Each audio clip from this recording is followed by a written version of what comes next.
이 시간 다 같이 하나님 말씀을 보겠습니다. 베드로전서 3장 8절에서 17절 말씀을 우리가 같이 합독하도록 하겠습니다. 베드로전서 3장 8절에서 17절 말씀입니다. 같이 읽겠습니다. 시작. 마지막으로 말하노니 너희가 다 마음을 같이하여 동정하며 형제를 사랑하며 불쌍히 여기며 겸손하며 악을 악으로 욕을 욕으로 갚지 말고 도리어 복을 빌라. 이를 위하여 너희가 부르심을 받았으니 이는 복을 이어받게 하려 하심이라. 그러므로 생명을 사랑하고 좋은 날 보기를 원하는 자는 혀를 금하여 악한 말을 그치며 그 입술로 거짓을 말하지 말고 악에서 떠나 선을 행하고 화평을 구하며 그것을 따르라. 주의 눈은 의인을 향하시고 그의 귀는 의인의 강구에 기울이시되 주의 얼굴은 악행하는 자들을 대하시느니라 하였느니라. 또 너희가 열심으로 선을 행하면 누가 너희를 해하리요. 그러나 의를 위하여 고난을 받으면 복 있는 자니 그들이 두려워하는 것을 두려워하지 말며 근심하지 말고 너희 마음에 그리스도를 주로 삼아 거룩하게 하고 너희 속에 있는 소망에 관한 이유를 묻는 자에게는 대답할 것을 항상 준비하되 온유와 두려움으로 하고 선한 양심을 가지라. 이는 그리스도 안에 있는 너희의 선행을 욕하는 자들로 그 비방하는 일에 부끄러움을 당하게 하려 함이라. 선을 행함으로 고난 받는 것이 하나님의 뜻일진데 악을 행함으로 고난 받는 것보다 나으니라. 아멘. 아멘. 착석하시겠습니다. 베드로전서는 본도와 갈라디아, 갑바도기아, 비두니아, 아시아에 흩어져 있는 구원받은 유대인들에게 보낸 편지입니다. 그러니까 엄청난 박해와 핍박 가운데, 이 고난 가운데 어떻게 하면 믿음으로 승리할 수 있는가, 그 믿음으로 뚫고 나갈 수 있는가라는 것을 말씀해 주는 것이 베드로전서입니다. 그런데 우리가 오늘 읽지는 않았지만은 여러분 성경을 많이 읽어보신 분들은 베드로전서 3장 1절부터 쭉 보면은 조금은 불편한 내용들이 나옵니다. 자매님들 입장에서는 베드로전서 3장 1절부터 7절까지는 엄청나게 불편합니다. 형제님들은 격하게 아멘할 수 있습니다. 왜냐하면 1절부터 7절까지 무슨 부부 세미나에 온 것처럼 보여지는데 1절부터 6절까지가 아내들에게 하는 말씀이고 7절 한 절만 남편들에게 하시는 말씀처럼 보여지기 때문에 그렇습니다. 아내들은 엄청 사랑해야 되고 남편들은 조금만 사랑해도 될 것처럼 보여지는 말씀이기 때문에 그렇습니다. 그런데 여러분 불편한 것을 느꼈다면 뭔가 잘못 이해하고 있는 것입니다. 아까도 말씀드린 것처럼 베드로전서는 부부 세미나를 위한 말씀이 아니기 때문에 그렇습니다. 자, 그러면 불편한 말씀 3장 1절 말씀을 한번 읽어보겠습니다. 3장 1절 시작. 얘들아 이와 같이 자기 남편에게 순종하라. 이는 혹 말씀을 순종하지 않는 자라도 말로 말미암지 않고 그 아내의 행실로 말미암아 구원을 받게 하려 함이니. 아멘. 아멘. 아내들아 잘해라 잘해라, 남편들에게 잘해라, 그런 말씀이거든요. 6절에 보면은 사라는 아브라함을 주로 섬겼던 것처럼 너희들도 순종해라, 그런 말씀하고 있습니다. 엄청나게 불편하죠. 그런데 여기에 보면은 이와 같이라는 말씀이 있습니다. 지난주에 베드로전서 2장 1절에 보면 그러므로라는 접속사가 있었는데 그 말씀은 1장 말씀을 받는다라고 말씀을 드렸습니다. 그러니까 여기 이와 같이라는 말씀이 바로 앞절에 있는 말씀을 받고 있는 것을 우리가 알 수가 있습니다. 성경은요, 우리가 문역, 문자적, 문법적, 문맥적, 역사적 방법으로 해석하는 것이 가장 올바른 해석 방법입니다. 정말 중요한 것이 무엇이냐면 문맥이거든요. 왜 이 말씀을 하고 있는가? 왜 아내들아, 남편들아 말씀하고 있는가? 부부 세미나처럼 왜 말씀하고 있는가? 자, 25절 말씀, 2장 25절 말씀 읽어보겠습니다. 시작. 너희가 전에는 양과 같이 길을 잃었더니 이제는 너희 영혼의 목자와 감독 되신 이에게 돌아왔느니라. 아멘. 아멘. 전에는, 이제는 이렇게 말씀하고 있죠. 서신서에서 자주 등장하는 말입니다. 전에는 BC, 이제는 AD. 그러니까 전에는 구약 사람들이 예수님을 알지 못했을 때에 마치 목자 없는 양과 같이 전에는 너희들이 그렇게 방황하였지만은 이제는 메시아 되시는, 구원자 되시는 예수 그리스도께서 이 땅에 오심으로 인하여 우리에게 소망을 준 것이다, 그렇게 말씀하고 있는 것이거든요. 그러니까 지금 아내들아라고 말씀하고 있는 이 아내들은 우리가 생물학적으로 한 남편의 아내를 이야기하는 것이 아니라, 그 당시에, 지금도 마찬가지죠. 우리 교회 보면 자매님들이 더 많지 않습니까? 그 당시에도 예수님을 믿는 사람들은 자매들이 더 많았습니다.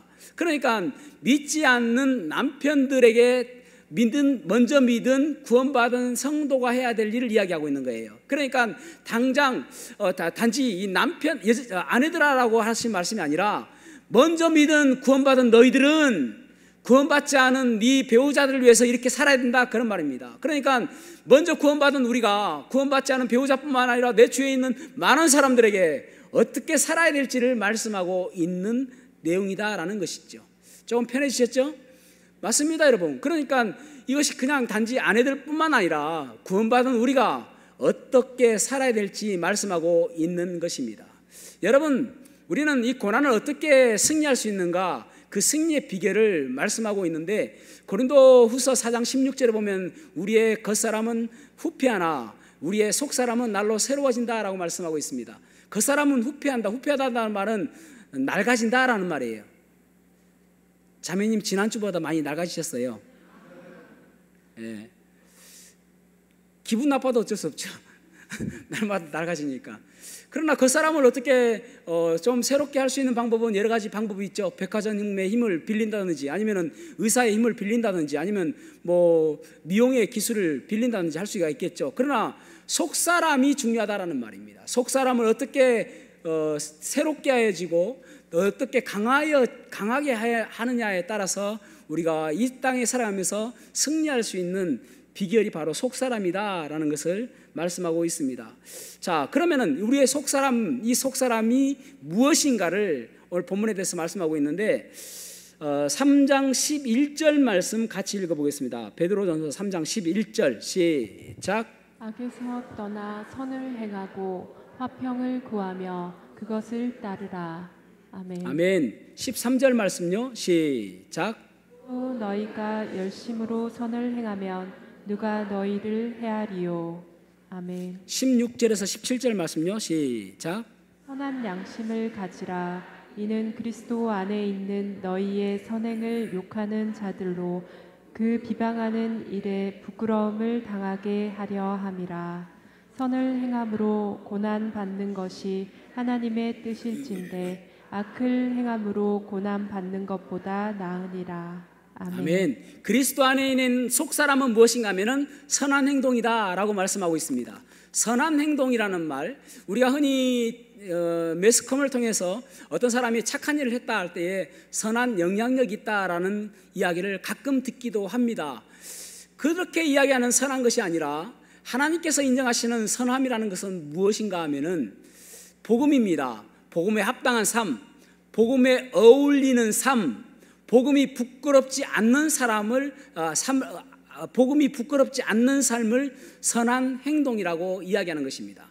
복음은 무엇이죠? 예수님이죠. 그래서 예수님께 어울리는 삶, 예수님의 형상이 내 삶 속에서 나타나는 삶, 그것을 선한 행동이라고 이야기하는 것입니다. 여러분, 그래서 우리의 속사람의 선한 것으로 가득 참으로 인하여 이 세상을 이길 수가 있는 것입니다. 우리는 어떻게 하면 선한 행동을 할 수 있을까요? 어떻게 하면 선한 능력으로 살 수 있을까요? 오늘 본문의 말씀을 통해서 선한 능력, 세상을 이기는 힘, 이 세상을 이기는 힘은 선한 능력이다 라는 제목으로 말씀을 나누겠습니다. 선한 능력은 어떻게 나타나는가? 첫 번째로는 같은 마음으로 하모니를 이루는 공동체가 되어야 함을 알 수가 있습니다. 우리 교회 안에서, 우리 공동체 안에서 어떻게 선한 능력, 선한 행동, 선한 영향력이 나타나는가? 같은 마음으로 하모니를 이루는 것입니다. 베드로전서 3장 8절 말씀을 읽어보겠습니다. 8절 말씀 시작. 마지막으로 말하노니 너희가 다 마음을 같이하여 동정하며 형제를 사랑하며 불쌍히 여기며 겸손하며. 아멘. 아멘. 마음을 같이하여 그렇게 말씀하고 있죠. 마음을 같이하다라는 단어를 세번역에서는 모두 한 마음을 품어 그렇게 번역하고 있습니다. 이 말을 어떤 의미로 받아들이면 되냐면은 조화를 이룬다라는 말입니다. 그러니까 이 말을 영어 성경에서는 어떻게 번역했냐면은 live in harmony with one another. 그러니까 하모니를 이루는 그런 공동체가 되어야 된다. 같은 마음이라는 것은 그런 조화를 이루는 것이다 라는 말씀입니다. 같은 마음, 빌립보서 2장 2절부터 보면 이렇게 말씀하고 있죠. 마음을 같이하며 같은 사랑을 가지고 뜻을 합하며 한 마음을 품어 아무 일에든지 다툼이나 허영은 개인 욕심입니다. 허영으로 하지 않고 오직 겸손한 마음으로 각각 자기보다 남을 낮게 여기며 그렇게 말씀하고 있습니다. 그러니까 다른 사람들을 향해서 같은 마음을 품는다라는 말은 내가 그 사람 된다라는 것입니다. 내가 그 사람 입장에서 생각한다라는 말입니다. 그래서 여기서 보면 동정하다라고 말씀하고 있잖아요. 동정하다라는 말은 예전 성경에서는 체휼하다라고 번역했는데 동정하다라는 말은 공감을 가지고 본다, 공감을 갖는다. 그래서 공감을 가지고 함께 나눈다. 그런 뜻을 가지고 있습니다. 공감을 가지고, 그러니까 어떤 사람의 아픔과 슬픔을 바라보며 나와 전혀 상관이 없는 사람처럼 바라보는 것이 아니라 내가 그 사람의 입장으로 돌아가서 보는 거예요. 공감이 없으면은 절대 하나가 될 수가 없습니다. 다시 한번요. 공감이 없으면 절대 하나가 될 수가 없습니다. 어떤 사람이 화장품을 판매하는데 이제 살려고 하는 그 소비자가 그렇게 이야기해요. 나 건성인데 화장이 잘 안 먹는 것 같다고. 그러면 어떻게 이야기됩니까? 나도 건성이에요. 그래서 이거 쓰니까 잘 되더라고. 그래야지. 나 지성이라 나 잘 몰라. 그렇게 이야기하면 팔리겠습니까, 여러분? 그러니까 그 사람과 같은 마음을 가지고 공감하는 것. 그래서 여기 보면은 마음을 같이하여 동정하며 사랑하며 불쌍히 여기며 겸손하며 이 말 5가지가 나오는데 어떻게 생각하면 다 똑같은 말입니다. 마음을 같이 하는 것이 결국은 동정하는 것이고 결국은 불쌍히 여기는 것이고 사랑하는 것이고 겸손히 여기는 것이라고 할 수가 있습니다. 그러니까 우리는 그 찬양대를 보면은 이제 여러 파트가 있잖아요. 하모니를 이룬다. 그런 말이 무슨 말입니까? 테너, 소프라노, 알토, 베이스가 있는데 그 모든 파트들이 골고루 소리를 낼 때에 아름다운 음악이 되어지는 것이죠. 어떤 사람이 도 하는데 똑같이 도도도도 하면은 싸움밖에 안 되는 것입니다. 레 하는데 똑같이 레레레 하면 싸움밖에 안 되는 것입니다. 누군가 도 하면은 누군가는 미 하고 누군가는 솔 내주고 누군가는 레 하면은 누군가는 레 하면은 레 시 내주고 솔 내주고 솔 시레 그죠? 그렇게 내주기도 하고 그렇게 화음이 되어지죠. 근데 도도도도도 하면 나도 도도도도도 그러면 싸움밖에 안 되는 것이 그건 화음이 이루어지는 것이 아닌 것입니다. 그러니까 같은 마음으로 같은 공감을 가지고 그 사람을 안타깝게 생각하고 같이 눈물을 흘려줄 수 있는 사람. 어떤 사람이 장례식에 갔대요. 근데 이제 보통 일반 사람들은 장례식 가면은 그 앞에 빈소를 데리고 3번 절하잖아요. 3번 절하고 딱 일어나는데 핸드폰이 딱 울리는 것입니다. 그러니까 사람들이 인상이 안 좋아졌어요. 왜 인상이 안 좋아졌는가? 컬러링이 와 이리 좋노 그 소리가 나오는 거예요. 전화가 왔는데 하필이면은 그 좋은 자리가 아니잖아요. 슬프고 하는데 공감이 안 되는 것이죠. 장례식 갈 때는 진동으로 맞추시기를 바랍니다. 그래서 로마서 12장 15절에 보면은 즐거워하는 자들과 함께 즐거워하고 우는 자들과 함께 울라라고 말씀합니다. 즐거워하는 자들과 함께 우는 게 아니라 즐거워하는 자들과는 함께 즐거워하고 우는 자들과 함께 울어주는 모습이 공감하는 것입니다. 우리 교회에서는 그런 모습이 되었으면 좋겠습니다. 누군가 아파하면 같이 아파해주고 누군가 눈물 흘리면 같이 울어주는 그런 공동체, 그런 하모니를 이루는 공동체, 그것이 바로 선한 영향력이 있는 그러한 교회인 것입니다. 두 번째로는 악을 악으로 갚지 않고 축복의 말을 해야 함을 볼 수가 있습니다. 악을 악으로 갚지 않고 축복의 말을 한다. 베드로전서 3장 9절 말씀 읽어보겠습니다. 3장 9절 시작. 악을 악으로 욕을 욕으로 갚지 말고 도리어 복을 빌라. 이를 위하여 너희가 부르심을 받았으니 이는 복을 이어받게 하려 하심이라. 아멘. 아멘. 누군가 나를 힘들게 해요. 누군가 나를 대적해요. 누군가 나를 험담해요. 누군가 나를 비방해요.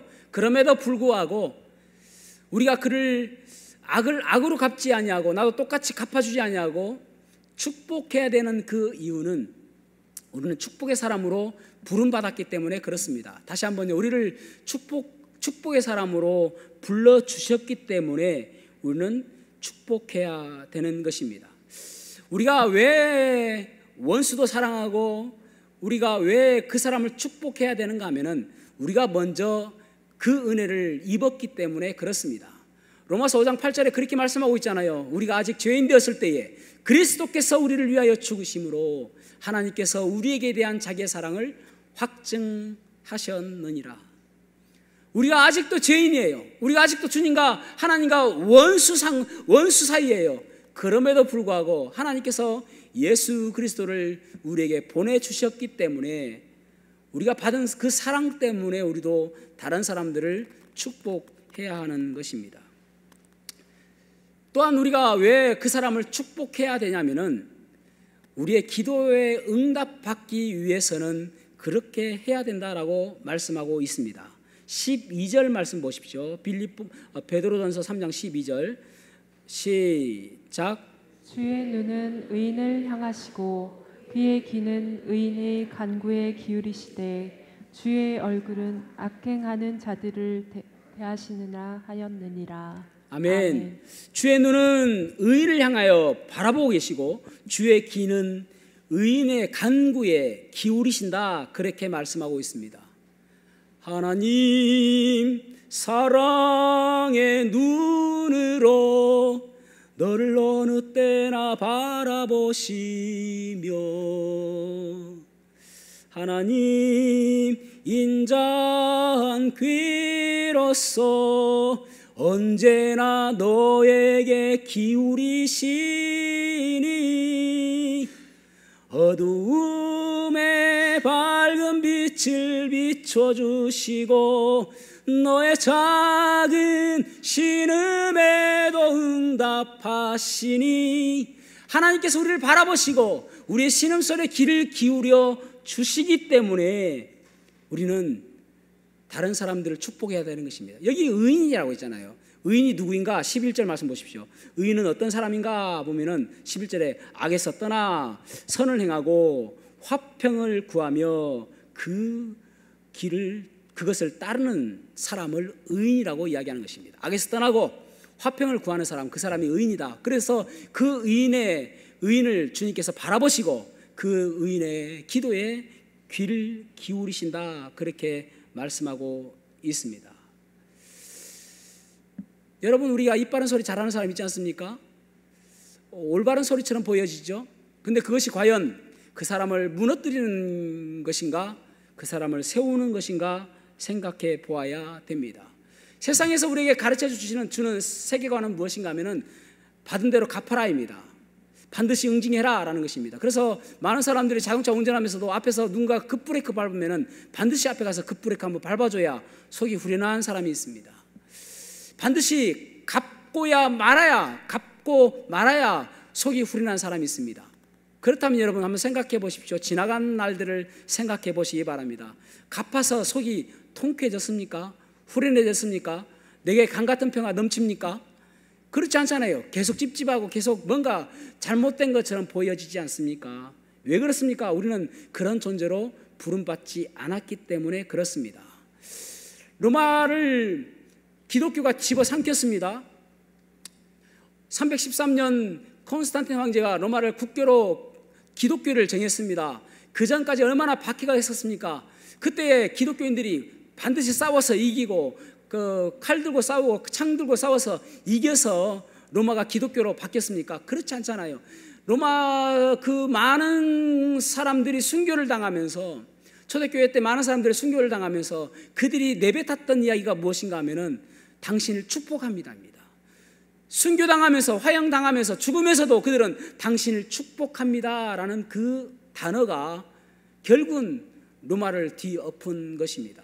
그래서 초대교회 성도들의 전도 구호가 무엇이냐면은 우리처럼 사랑하는 사람들을 본 적이 있습니까? 했습니다. 우리처럼 사랑하는 사람들을 본 적이 있습니까? 여러분, 우리 교회가 다른 사람들을 바라볼 때에 우리처럼 사랑하는 사람 본 적 있습니까? 라고 이야기할 수 있는 그런 교회일까요? 악을 악으로 갚지 않냐고 축복해야 되는 이유가 무엇인가 하면은 바로 하나님께서 우리를 그런 존재로 불러주셨기 때문에 그렇습니다. 누군가 나를 비방하고 나를 험담하고 나를 모욕하고 나를 무너뜨리려고 한다 할지라도 우리는 그들을 축복하고 그들을 사랑해 줘야 되는 것입니다. 그것이 바로 그리스도인입니다. 주님께서도 그렇게 말씀하셨잖아요. 마태복음 5장 38절부터 그렇게 말씀합니다. 너희는 눈은 눈으로 이는 이로 갚으라 하였다는 것을 들었으나 내가 너희에게 이르노니 악한 자를 대적하지 말라. 누구든지 내 오른뺨을 치거든 왼뺨도 돌려대며. 오른뺨을 한 대 맞았습니다. 참 기가 막히죠. 그런데 속이 덜 풀렸으면 왼뺨도 치세요 하는 것과 똑같습니다. 더 나아가서 누구든지 너로 오리를 가게 하거든. 그 당시에 로마 사람들은 식민지였던 이스라엘 사람들에게 짐을 지우고 이것을 지고 가라라고 이야기도 했습니다. 예수님께서 십자가에 달려 돌아가실 때에도 구린의 시몬을 불러서 이 십자가 지고 가자라고 했습니다. 똑같습니다. 오리 오늘날 한 2km 정도 되죠. 그 거리를 가자라고 이야기하면은 혹시 심리까지 가드릴까요? 그렇게 이야기하는 것입니다. 그 사람과 심리를 동행하고. 기가 막히죠. 내가 너에게 이르노니 또 너는 내 이웃을 사랑하고 내 왼수를 미워하라 하였다는 것을 너희가 들었으나 내가 너희에게 이르노니 너희는 왼수를 사랑하고 너희를 박해하는 자를 위해서 기도하라. 원수를 사랑하래요. 그들을 위해서 축복 기도하라고 그렇게 가르치고 있는 것입니다. 여러분, 악한 마음이 반드시 갚으려고 하는 마음이 그런 거친 마음을 계속 가지고 있으면은 내 마음에 자리하고 둥지를 틀고 또는 뿌리를 내리게 되는 것입니다. 그렇게 살다 보면은 그리스도인다운 삶을 다 잊어버리게 되는 것입니다. 어떤 경우는 그러죠. 나는 너무 억울합니다. 왜 나만 맨날 쏘리 해야 됩니까? 그러나 주님께서는 그렇게 말씀하시잖아요. 그것이 네가 살 길이다. 그리스도에서 그것이 네가 살 길이다 라고 말씀하고 있는 것입니다. 이어서 베드로전서 3장 10절 말씀을 보겠습니다. 3장 10절 말씀 시작. 사랑하고 좋은 날 보기를 원하는 자는 혀를 금하여 악한 말을 그치며 그 입술로 거짓을 말하지 말고.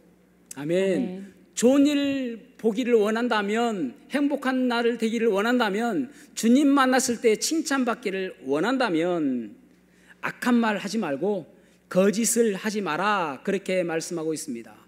입을 잘 다스려야 된다. 그렇게 말씀하고 있습니다. 잠언에서 그렇게 말씀하고 있잖아요. 혀는 사람을 살리기도 하고 죽이기도 한다라고 말씀하고 있습니다. 입은 엄청난 파괴력을 가지고 있습니다. 그래서 그 입술에서 나오는 말 때문에 어떤 사람들은 절망하고 어떤 사람들은 힘을 얻기도 합니다. 그래서 우리는 날마다 결단해야 됩니다. 하나님, 내 입술에서 악한 말 나오지 않도록 도와주십시오. 내 입술에서 사람 무너뜨리는 말 나오지 않도록 도와주십시오. 결단하시고 기도하셔야 되는 것입니다. 시편 141편 3절에 보면은 이렇게 말씀합니다. 여호와여, 내 입에 파수꾼을 세우시고 내 입술에 문을 지키소서. 내 입에 파수꾼을 세워서 악한 말 나오지 않도록 도와주십시오. 그렇게 말씀하고 있는 것입니다. 불평과 불만과 부정적인 말은 결국은 우리를 분노로 이끌어갈 수밖에 없습니다. 좌절과 낙심과 실망의 말은 우리를 포기로 이끌어가서 결국은 우울증까지 오게 하기도 합니다. 비난과 책망은 우리의 관계를 깨뜨리기도 합니다. 사람을 살리는 말, 그 말을 해야 되는 것입니다. 내가 말할 때 이 사람이 어떻게 얼마나 힘을 얻고 아니면 얼마나 낙심할까라는 그러한 말을 해야 되는 것입니다. 그 교보 있잖아요. 교보 문구도 있고 또 교보 성명도 있고 하지 않습니까? 그 사람들은 자기들을 소개할 때에 교보를 사랑하는 누구누구입니다 라고 이 소개를 한다고 합니다. 예를 들어서 사업회의를 할 때에 프레젠테이션 하지 않습니까? 그때 교보를 사랑하는 박종기가 이 시간 프레젠테이션 하겠습니다. 교보를 사랑하는 박종기가 이 시간 보고하겠습니다. 이렇게 항상 수식어를 교보를 사랑하는 그 말을 넣는다고 합니다. 여러분, 우리들도 한번 생각해 보시기 바랍니다. 누군가가 나에게 당신을 사랑하는 누구입니다. 당신을 사랑하는 누구입니다. 예를 들어서 남편이 아내에게 전화했습니다. 여보, 여기 이제 김경은 자매 있으니까 김경은 자매를 사랑하는 나 신철호입니다. 그렇게 그러면 얼마나 기분 좋겠습니까? 확 깹니까? 예. 그래서 교회 전화하면은 누구 전화 받지 않습니까? 그러면은 목사님을 사랑하는 누구입니다라고 하고, 또 집사님을 사랑하는 누구입니다. 얼마나 좋습니까? 기분 엄청 좋을 것 같아요. 그죠? 자, 옆 사람하고 인사해 보겠습니다. 옆 사람 한번 보세요. 옆 사람 누굽니까? 옆 사람 누구를 사랑하는 누구입니다 하고 인사해 보겠습니다.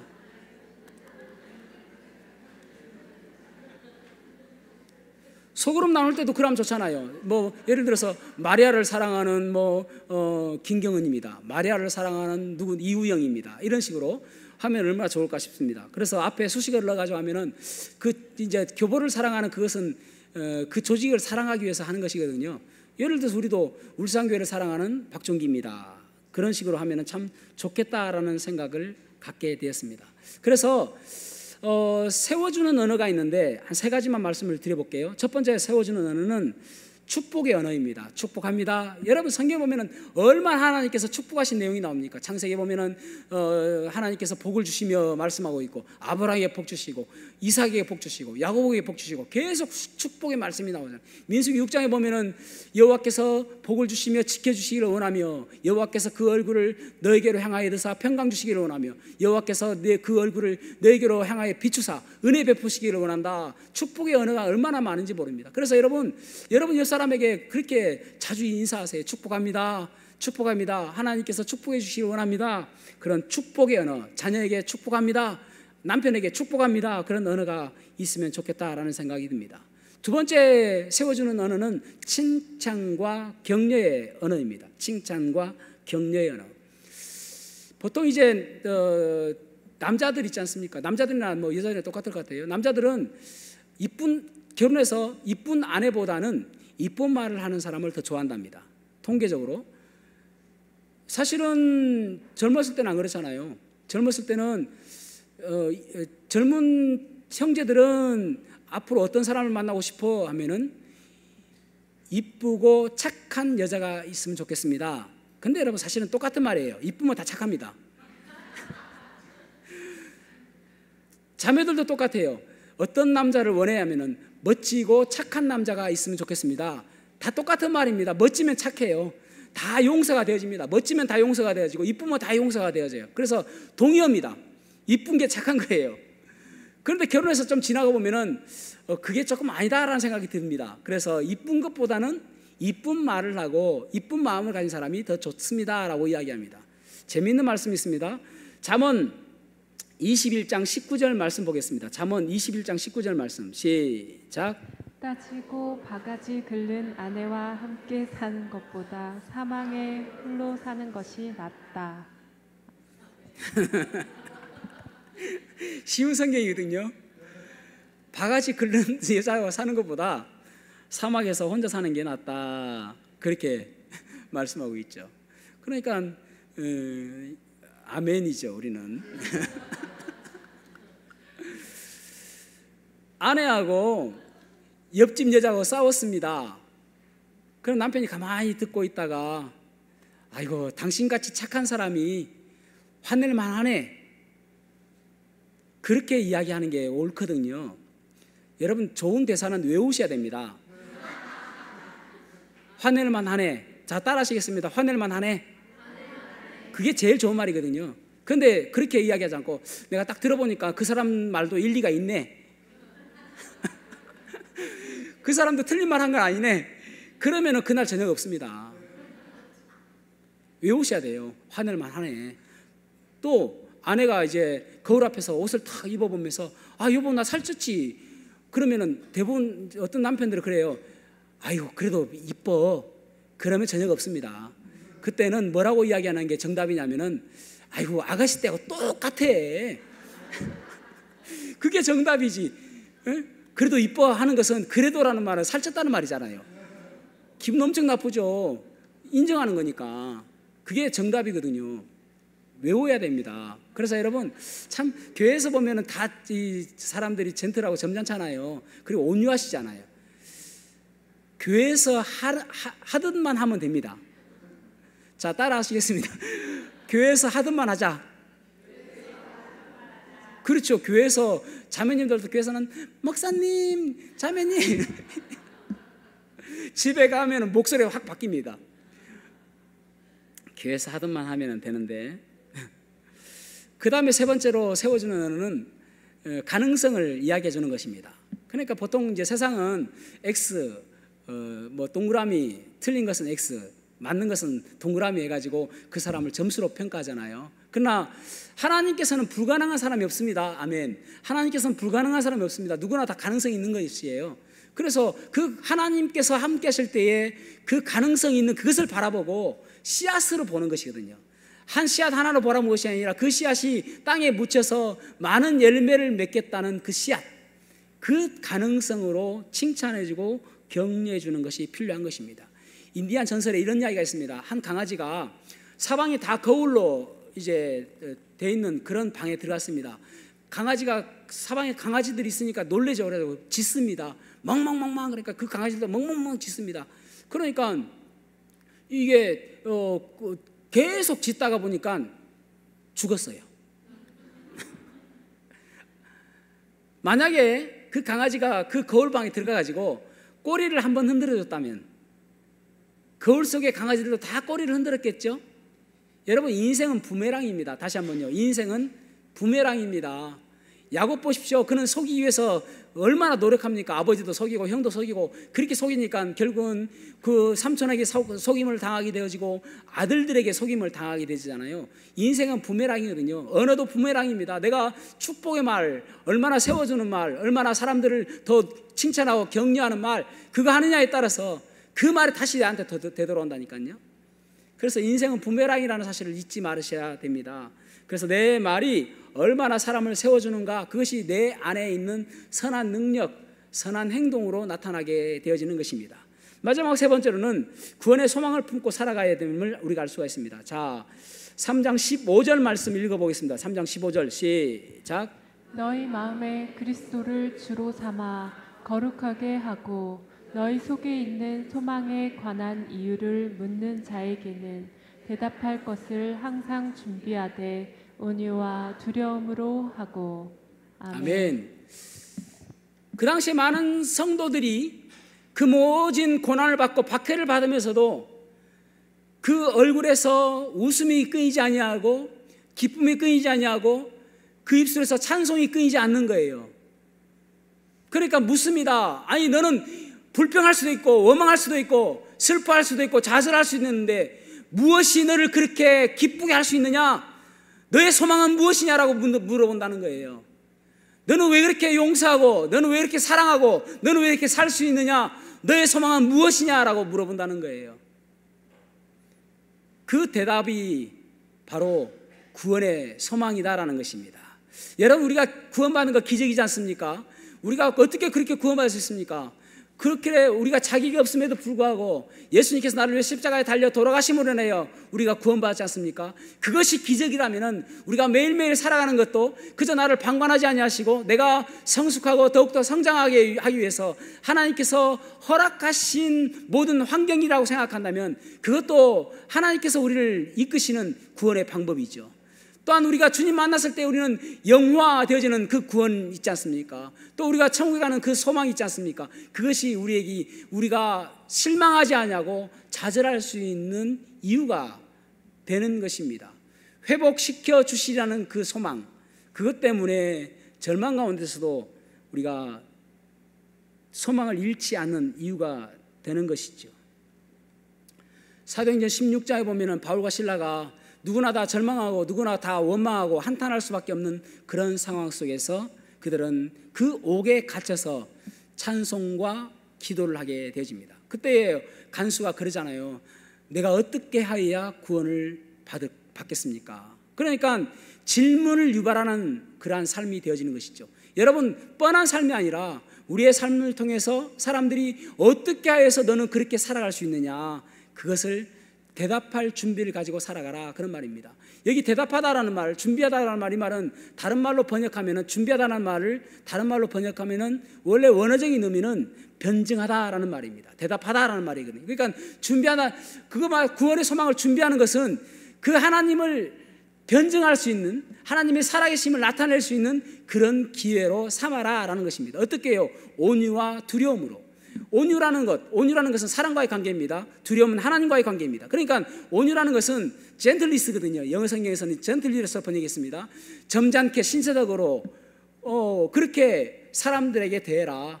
어떤 어려움이 올더라도 그렇게 대해라. 그리고 두려움, 경외감, 여러분 그 사람이 얼마나 믿음이 좋은가, 얼마나 믿음적인 사람인가, 그것을 바라보려면은 그 사람이 얼마나 하나님을 두려워하고 얼마나 하나님을 사랑하고 하나님 앞에서 살아가는가, 그거 보면 알거든요.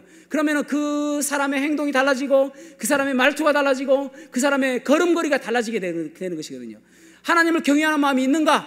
그러니까 하나님을 경외하게 되어지니까 그 사람이 모습이 달라지게 되는 것이죠.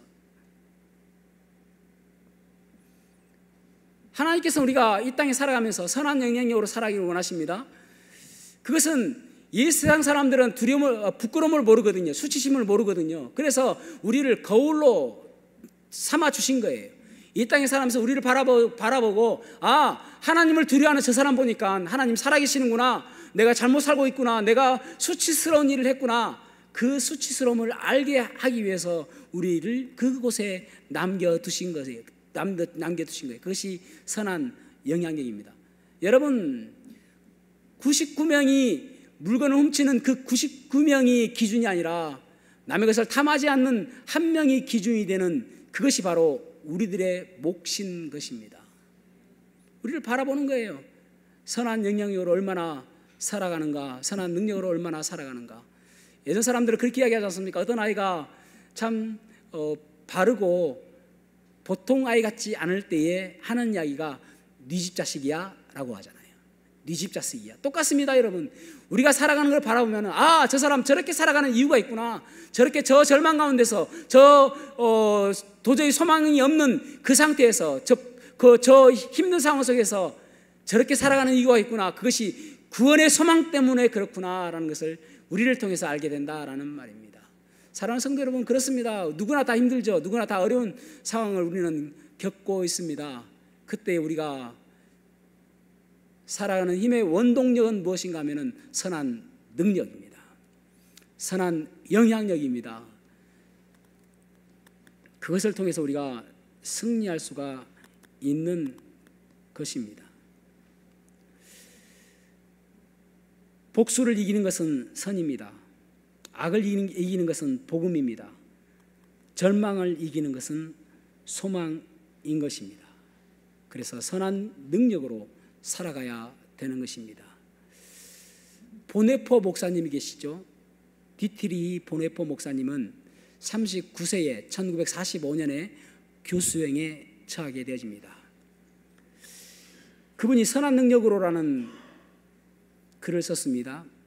이 선한 능력으로라는 이 글에서 선한 능력이라는 그 찬양이 나왔죠. 그분의 글을 한번 들어보시기 바랍니다.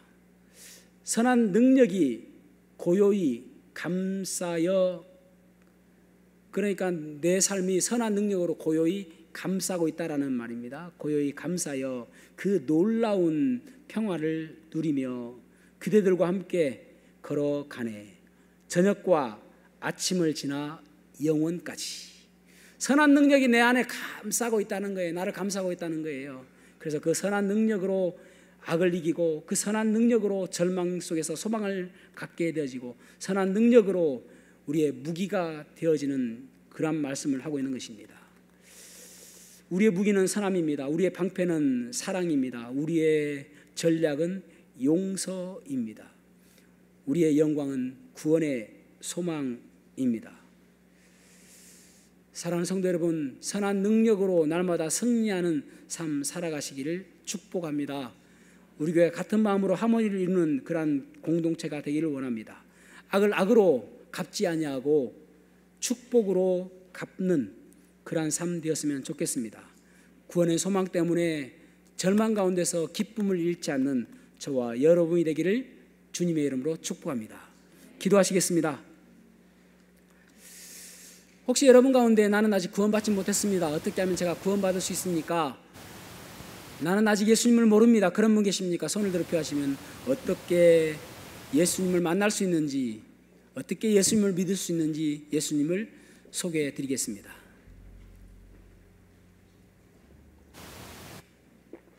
사랑하는 성도 여러분, 여러분의 능력은 무엇입니까? 여러분의 힘은 무엇입니까? 여러분은 어떤 힘으로 살아가고 있습니까?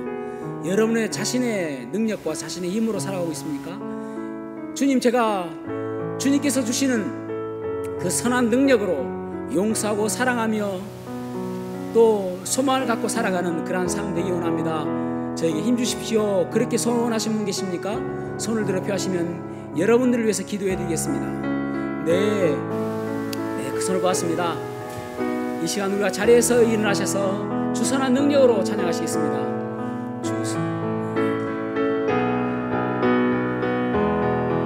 주 선한 능력으로, 주 선한 능력으로 안으시네. 그 크신 팔로 날 붙드시네. 절망 속에도 흔들리지 않고 사랑하는 주 얼굴 구하리. 선한 능력으로 일어서리. 주 나를 지하니 믿음으로 우리 고대 안에 주 오실 그날 영광의 새날을 맞이하리. 시간 따라 하시겠습니다. 주여 들으소서, 주여 용서하소서, 주여 행하시옵소서. 이 시간 기도하시겠습니다. 하나님 아버지 도와주시옵소서.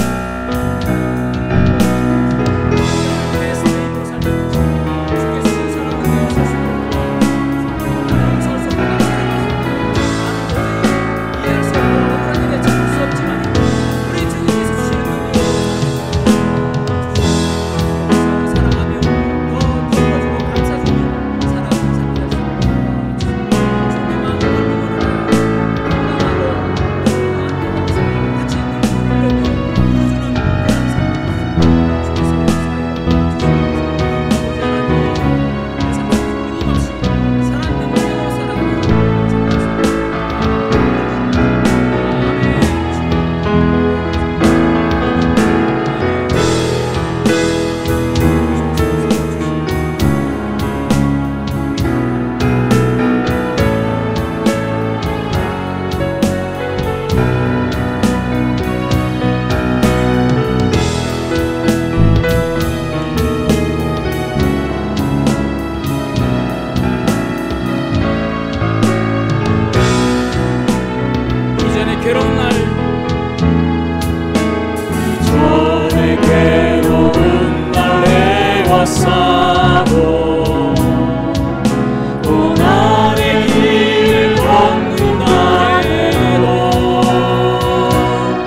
예수와 함께 예수와